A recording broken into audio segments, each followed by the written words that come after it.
अन्य त्योहारों की तरह इस बार शरद पूर्णिमा को लेकर भी कन्फ्यूजन की स्थिति बनी हुई है। कुछ लोग कह रहे हैं 16 को है, कुछ लोग कह रहे हैं 17 को है। तो चलिए मैं आपको पंचांग के अनुसार बताती हूँ कि शरद पूर्णिमा की तिथि कौन सी होगी, और यह भी मैं आपको बताऊंगी कि क्या वास्तव में शरद पूर्णिमा की रात में कोई चमत्कार होता है। क्या खीर में चंद्रमा की किरणें चमत्कारी दृश्य डालती हैं और लोग निरोग हो जाते हैं। ये सारी जानकारी मैं आपको विस्तार से दे रही हूँ। तो चलिए शुरू करते हैं। फ्रेंड्स, हर पूर्णिमा पर स्नान दान, भगवान विष्णु, सूर्य नारायण, लक्ष्मी जी और चंद्रमा की पूजा का महत्व होता है। लेकिन शरद पूर्णिमा पर इनके साथ ही इंद्रदेव और कुबेर और लड्डू गोपाल की भी पूजा अर्चना की जाती है। इस दिन गांव देहात में सत्यनारायण भगवान की कथा सुनने की भी परंपरा है। खास बात यह है कि इस साल की शरद पूर्णिमा 2024 पर 3 शुभ संयोग भी बन रहे हैं। इससे इसका महत्व और भी ज़्यादा बढ़ गया है।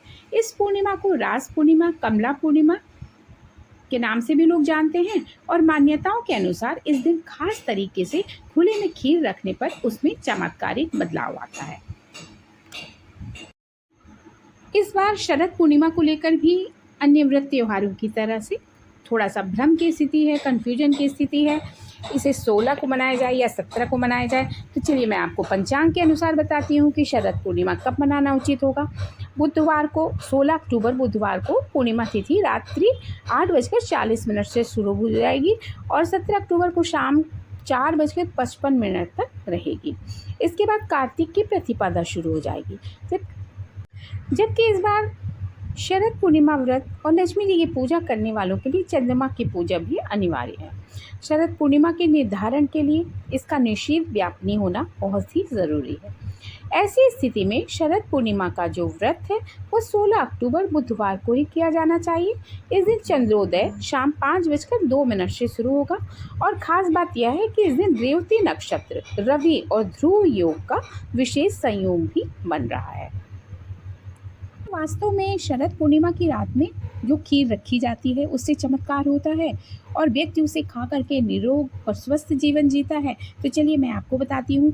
धार्मिक मान्यताओं के अनुसार शरद पूर्णिमा पर चंद्रमा 16 कलाओं से युक्त होता है और इस दिन अपने धवल किरणों से अमृत की वर्षा करता है।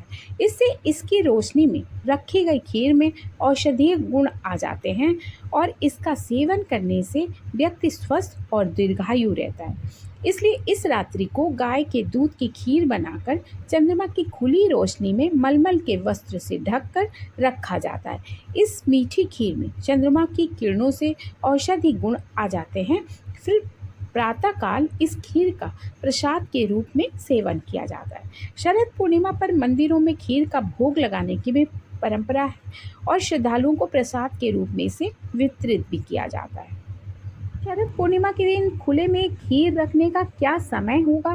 पंचांग के अनुसार 16 अक्टूबर को शाम 7:18 से शरद पूर्णिमा पर रेवती नक्षत्र का समय हो रहा है।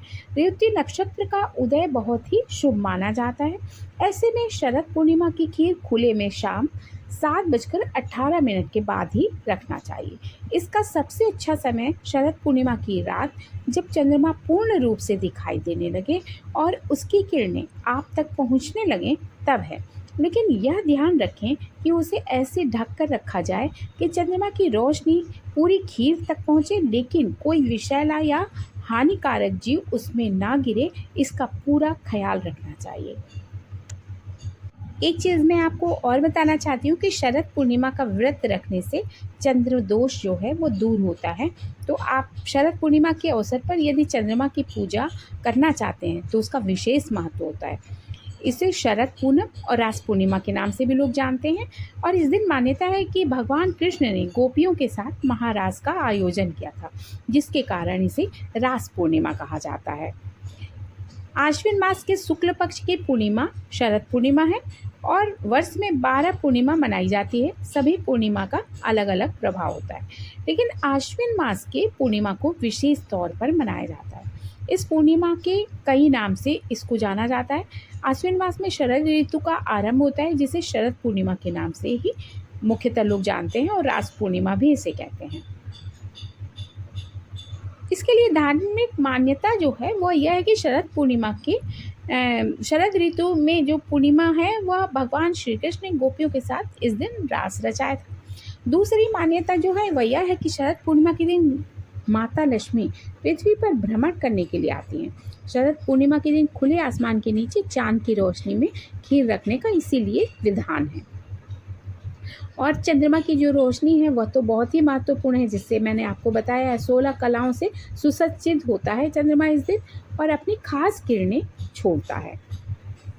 शरद पूर्णिमा के दिन पूजन करने से चंद्रमा से संबंधित दोष दूर होते हैं। जिनके कुंडली में चंद्र कमजोर है या नीच राशि में है या विष योग व चंद्र ग्रहण योग बना हुआ है तो वह खुले आसमान के नीचे चंद्रमा के प्रकाश में बैठे। शरद पूर्णिमा पर मंदिर में विशेष पूजन करें, चंद्र दोष इससे दूर होता है।